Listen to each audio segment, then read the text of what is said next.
भगवत गीता की जो ओपनिंग है बड़ी अद्भुत है, बड़ी वैज्ञानिक है। उसी तरह है एक, जिस तरह अंतरिक्ष में जाने वाला जो रॉकेट जमीन के तल से उड़ान लेता है और अंतरिक्ष के अनंत गहराई में जाने का लक्ष्य रखता है। गीता का जो जीवन ज्ञान है वो उसी तरह का है। उसकी ओपनिंग उसी तरह की है जिस तरह की अंतरिक्ष यान की होती है। गीता की ओपनिंग जो है वो जीवन के आखिरी का जो तल है, आखिरी का जो स्तर है, वहां से उड़ान भरती है, वहां से शुरुआत होती है। फिर वो पहुंचती है, उसका लक्ष्य होता है कि जीवन की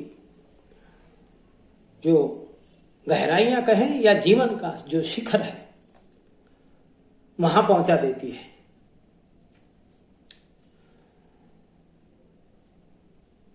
इसमें अद्भुतता ये है कि जिस तरह सांप्रदायिक धर्म व्यक्ति को समस्याओं से भयभीत करते हैं और उन्हें सॉल्व करने का आश्योरेंस देते हैं, उनके समाधान का आश्योरेंस देते हैं, प्रलोभन भी देते हैं। ये बात हम बहुत से सांप्रदायिक धर्मों में देखते हैं, लेकिन गीता इसके बिल्कुल विपरीत है। इसलिए गीता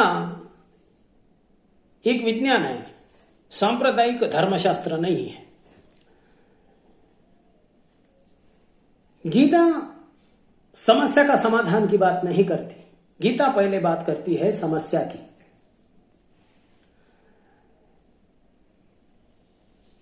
गीता हमारे जीवन के उन डार्क रियलिटीज, ऐसे तथ्यों को उगाड़ करती है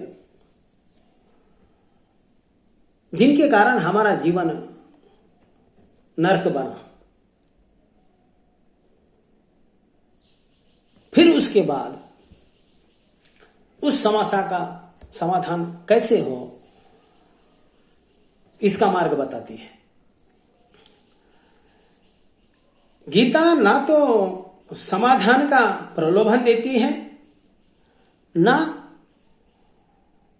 समस्या नहीं आने का आश्वासन देती है। गीता का प्रथम उद्देश्य है कि समस्या को बड़ी सरलता से,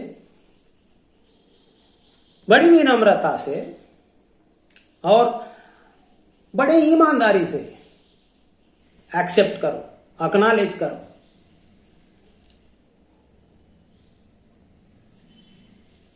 हमारे जीवन की हमारी जो समस्याएं हैं वो अनेक आयामों की हो सकती है। शरीर की समस्या, मन की समस्या, परिवार की समस्या, रिलेशनशिप की समस्या, ऑफिस की समस्या, समाज के साथ समस्या, आर्थिक समस्या, अनेक प्रकार की समस्याएं हैं। गीता का प्रथम संदेश है समस्या चाहे जीवन के किसी भी आयाम की हो, प्रथम था उस समस्या को समस्या समझकर स्वीकृत करना है, एक्नॉलेज करना है। प्रॉब्लम को प्रॉब्लम है इस तरह एक्नॉलेज करना है।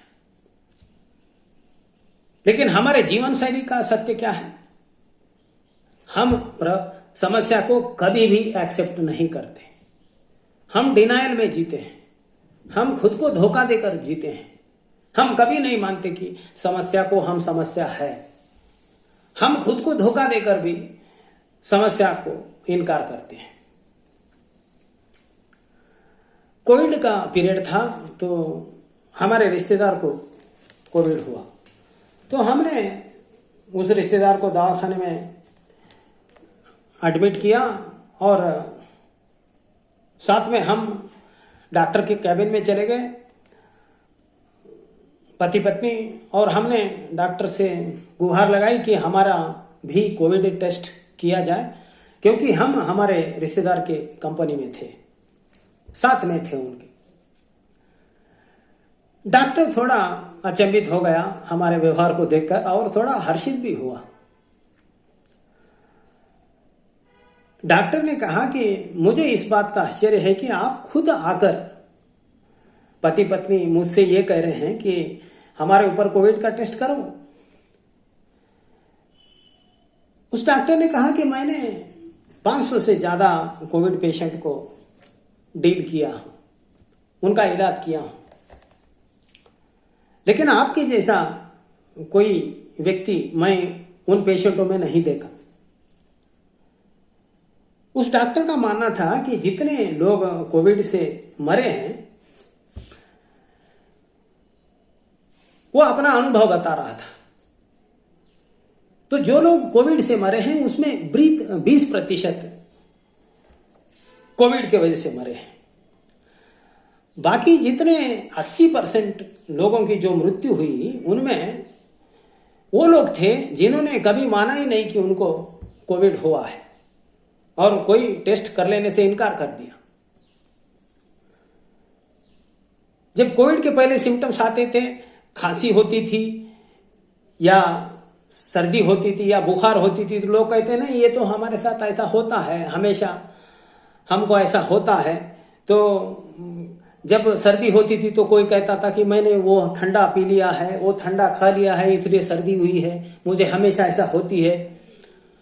किसी को अगर खांसी होती तो वो कहता कि मैंने फलानी चीज खा ली है, उसके वजह से मुझे खांसी हुई है। तो इस तरह की बहाने से वो लोग कोविड का टेस्ट करना टाल देते थे। अब उसका परिणाम ये होता था कि कोविड उनके भीतर, जिनको कोविड से इफेक्ट होते थे, उनके अंदर वो कोविड एडवांस हो जाता था। ये डॉक्टर के पास उस वक्त पहुंचते थे जब उनको सांस लेने में तकलीफ हो रही है, लेकिन तब तक काफी समय हो चुका होता था, काफी देरी हो चुकी होती थी, क्योंकि कोविड लंग्स में काफी एडवांस हो चुका था और पेशेंट्स के ऑक्सीजन लेवल इतने नीचे गिरे हुए होते थे कि उसको पुल करना बड़ा कठिन होता था और इसी अवस्था में उनकी मृत्यु होती थी। तो उस डॉक्टर का व्यक्तिगत मत ये था कि उसका जो अनुभव है उसके हिसाब से कोविड को डिनाई करने में, कोविड की समस्या को डिनाई करने में, कोविड का टेस्ट डिनाई करने में जितने लोगों की मृत्यु हुई उसका अनुपात 80% का है। कोविड से ग्रसित जो लोग मरे हैं उसका अनुपात शायद 20% ही होगा। अब ये ज्वलंत उदाहरण है कि हम कोई भी समस्या को स्वीकार नहीं करते। डॉक्टर कहता था कि जो लोग कोविड से मरे हैं इस 80% में, ये लोग अगर प्रथम शुरुआती लक्षणों में अगर कोविड का टेस्ट करके जो भी उपचार अवेलेबल था उस समय, अगर वो भी उपचार लेते तो इसमें से बहुत से बच जाते। लेकिन नहीं, उन्होंने हट कर रखा था कि हमको कोविड नहीं हो सकता और इसी का कारण वो मृत्यु को प्राप्त हुए।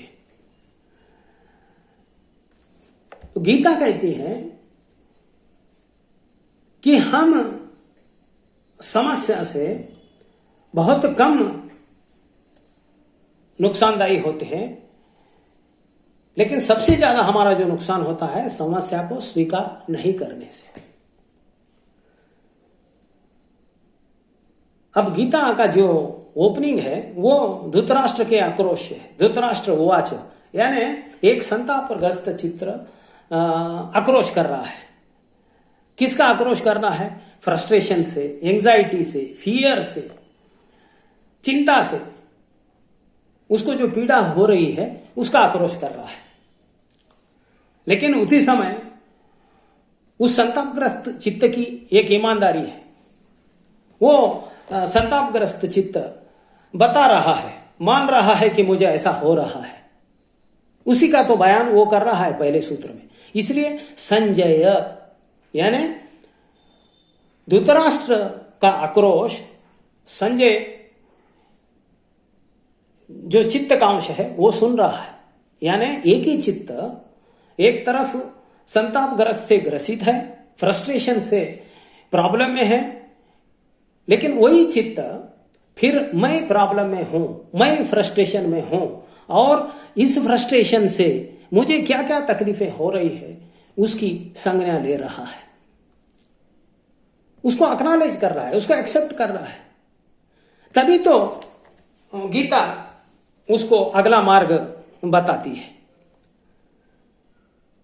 तो चाहे हमारा प्रॉब्लम कुछ भी हो, किसी भी दायरे का हो, किसी भी डायमेंशन का हो, उसे हमें पहले ईमानदारी से एक्सेप्ट करना चाहिए, एक्नॉलेज करना चाहिए।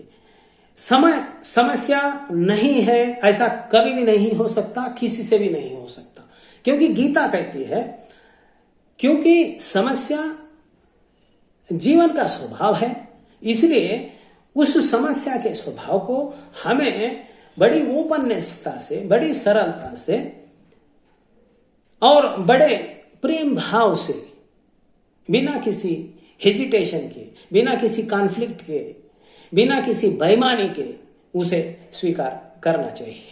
ये गीता का प्रथम संदेश है और इसी से गीता की ओपनिंग होती है। यही उसकी विज्ञान की गहराई है।